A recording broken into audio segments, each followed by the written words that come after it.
Hello, Philippines. Welcome to our special series, Science as Politics. My name is Cody Jones. I'll be your host. Now, many of you may be asking, what does science have to do with politics? Beyond the obvious, that the funding of scientific research, the deployment and use of technologies are all going to be part of a political platform, a budget of sorts. There is this. Science is about method. Science is about a method for knowing principles of truth about the physical universe. Science, as I said, is knowable and beyond opinion. Now, this method of discovery, this quality of mind that is cultivated through the practice of science, is something which extends beyond what is simply thought of as hard science. This quality of mind is necessary for making informed decisions, for having an informed idea about policy, about such issues as healthcare, education, infrastructure. The question is, how do you know that what you think you know is in fact truthful? Do you have a method for determining whether or not your opinions about what healthcare policy should be are in fact right, are truthful? What about your opinions on education? Do you yourself know how discovery works? Do you have a method for determining what is truthful? That's why science becomes so important. Because in the process of going through and reliving discoveries of the past, scientific discoveries of the past, the mind itself becomes, in effect, shaped to think as a discoverer. You start to develop a method for knowledge. You start to develop a nose, so to speak, for truthfulness. And that's why this becomes so important today. As we move closer and closer to another election, and we're having to determine which candidates best represent the people of the Philippines, we need to have a method for determining whether or not the policies being presented by those candidates are in fact the best, are truthful, and are going to be successful. This ability, this method for knowing, can be cultivated, can be developed through the practice of science. Today, we're going to get at one of the fundamental discoveries in the history and evolution of mankind. That is the discovery of the shape of the earth and the size of the earth. Now, this is something most people probably take for granted. If I were to ask you, what's the shape of the earth? Of course, you'll laugh at me and say, we all know it's round. But do we know it's round? Or have we simply been told that it's round?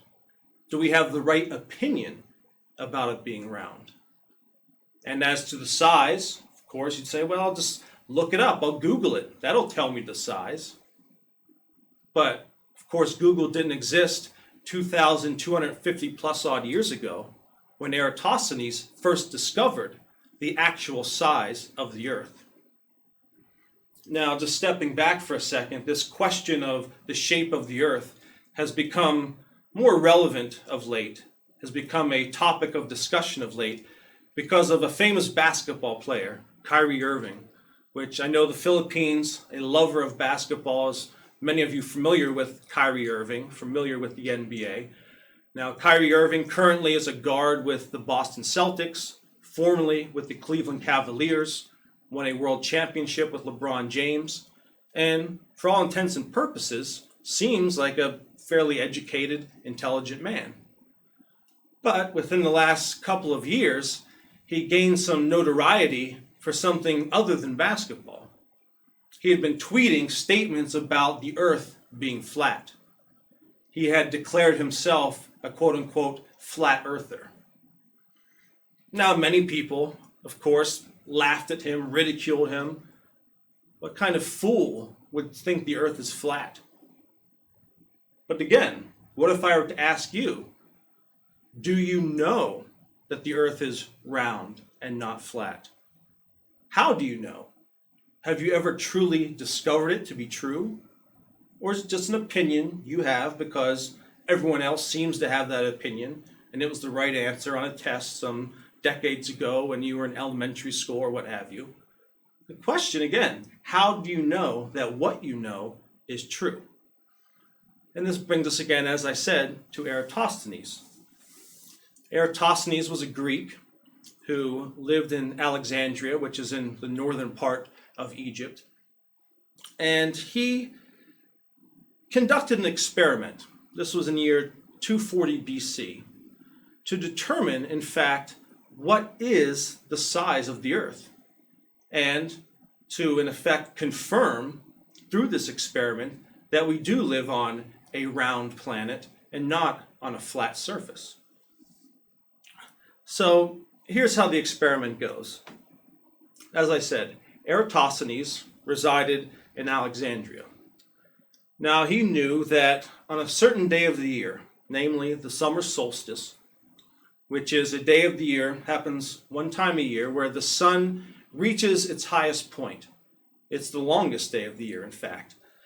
So on that day, when the sun is at its highest, when it reaches its highest point in the sky, he knew that 800 kilometers south of Alexandria, in a city called Syene, now known as Aswan, that there was a well, a famous well, and that on that day, at high noon, when the sun was directly overhead, if you looked down in the well, you would see a full, perfect image of the sun reflected in the water at the bottom of that well, indicating that, in fact, the sun was directly overhead.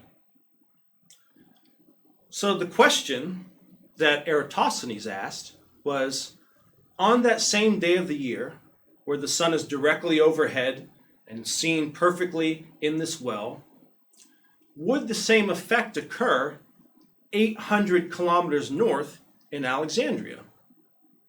If we were to look at the effect of the sun at that exact same time, on that exact same day in Alexandria, would we experience the same thing that we experience in what is now Aswan? If, in fact, the earth was flat, we would say yes.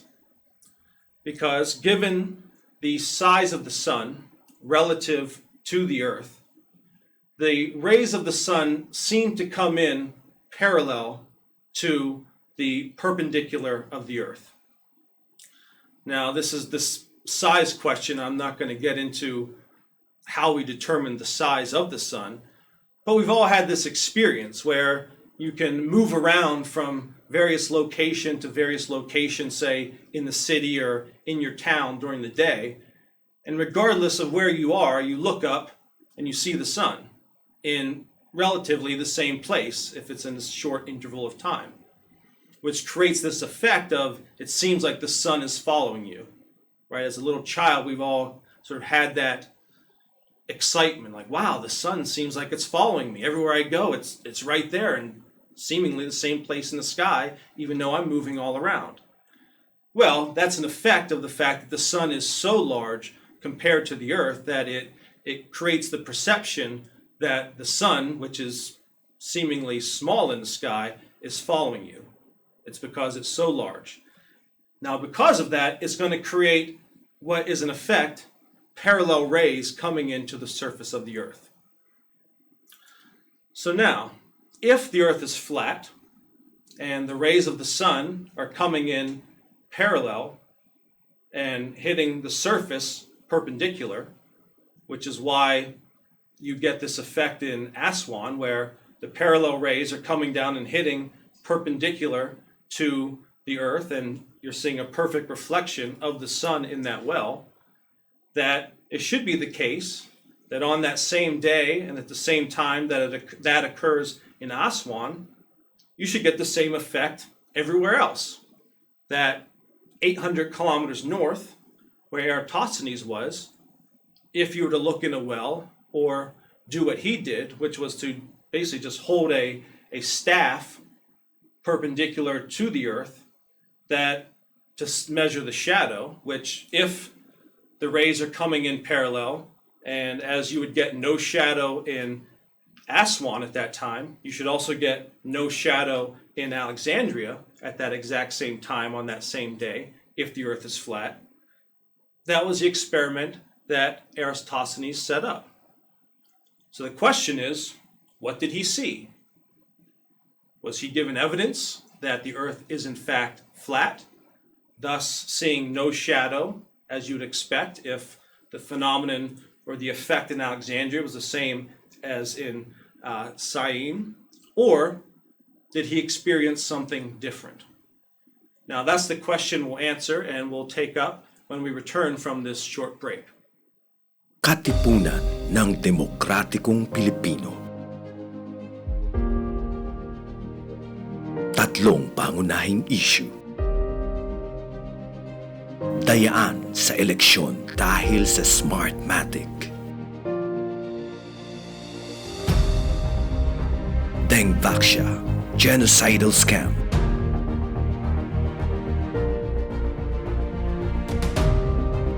Mataas na halaga ng enerhiya, kuryente at tubig.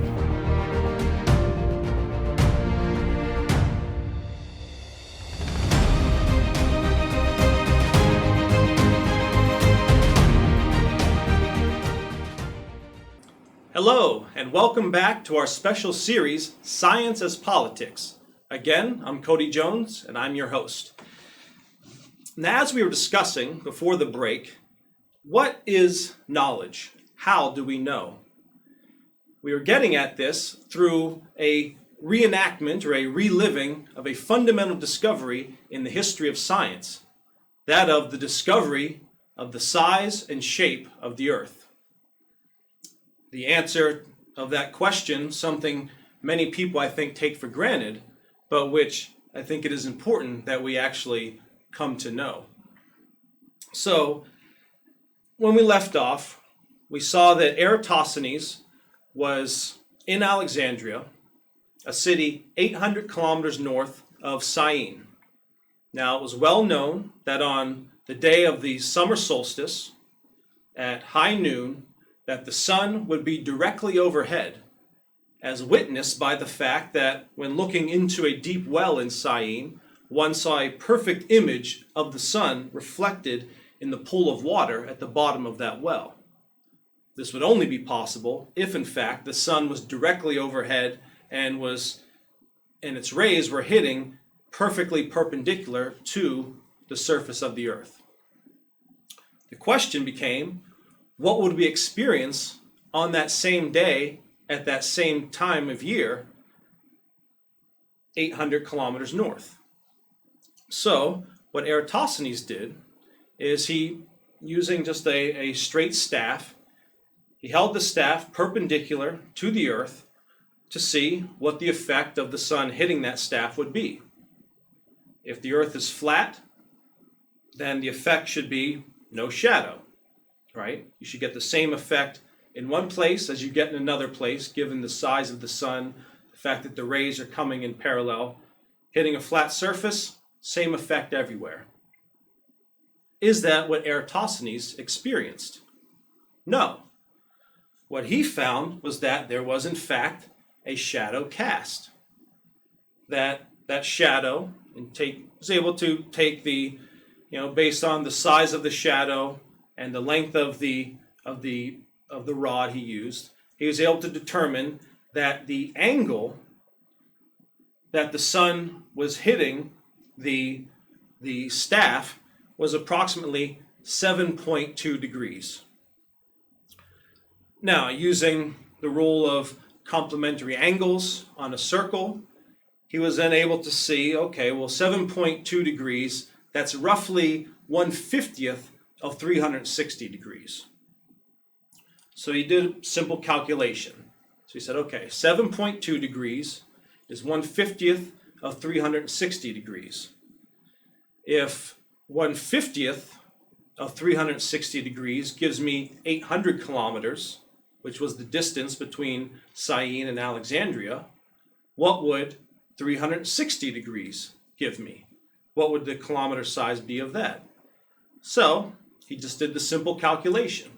He took 800 kilometers, multiplied it by 50, and got 40,000 kilometers. Thus, concluding that the size of the Earth is roughly 40,000 kilometers in diameter. And there we had it. Now, astonishingly, he was within 30 kilometers of accuracy as determined by our best estimates even today. So even today, using the most sophisticated satellites and everything else, we've determined that the approximate diameter or the approximate circumference of the Earth is 40,030 kilometers. Eratosthenes, in the year 240 BC, measured it to be 40,000 kilometers. So it's pretty astonishing that over 2,000 years ago, using simply knowledge of a certain effect in a well in Syene and a staff and some simple trigonometry or some simple geometry, he was able to determine the size of the Earth within 30 kilometers. And in doing so, also in making that measurement, also proving that in fact the Earth was round. Because that effect that he measured could only occur if we lived on a round planet and not a flat one. So it's a relatively simple experiment, but in many ways it's quite profound because it opened up a whole new idea about the kind of world that we are living in and opened up all kinds of new possibilities for exploring that world and for living and evolving in that world. Now, as I said, it's a simple discovery, and the question becomes, if you didn't already know this as knowledge and not just opinion, the question is why? Why have you never gone through this type of experimentation in your educational process? And if you haven't gone through this or anything like this, how have you developed your own method for discovery? Again, how do you know that what you think you know is in fact true? Do you have a method for discovery? Do you have a method for determining and judging the relative truthfulness of ideas? What facts that you assume are true because the authorities have told you they're true, what facts that you assume are true are in fact false, are lies? And do you have the ability to judge what is true and what is a lie? Now this again, as we mentioned in the beginning, is absolutely crucial to the process moving forward with this election coming up. Do we have a population which is capable of making the appropriate judgments about what policies are going to be best for this nation? What policies are going to be best for the future? What kind of an economic program is going to be best for allowing our children to move forward? How we should invest in our healthcare, what infrastructure we should build. Who do we trust? What politicians do we trust? How do we know that what they're telling us is true? Do we have a method for judging the relative truthfulness of those ideas, of those opinions? Well, this is something very important, and it's something which the KDP has put a strong emphasis on developing a method of discovery, and for moving our citizens forward in developing those capabilities so that we can make the proper judgments in choosing the appropriate leaders that are going to in fact guarantee us a thriving, healthy future. So I think we'll leave it at that for today, and we'll return again with another program where we'll take up sort of the next step, or one of the next steps in the evolution of this process of looking at the Earth, astronomy, and other things, as we take up the question of navigation. How did we get here? How do we get anywhere? How do we move around this Earth, and how do we know how these things have occurred? So thank you for watching, and we'll see you again in our next program.